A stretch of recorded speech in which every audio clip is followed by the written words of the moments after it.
Hi everyone, this is John from Zoom, and in this video we'll be going over basic recording using the Zoom L8.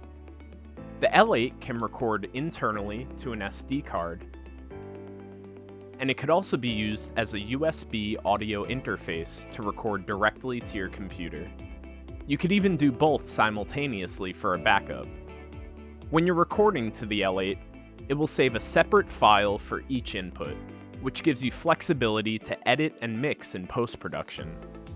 The record play button on each channel will enable recording and playback. Red means record, green means play, and off means recording is disabled. When you're ready to begin recording, press the record button, then press the play button. During your recording, you can move the faders to adjust levels as needed, and when you're done, press the stop button.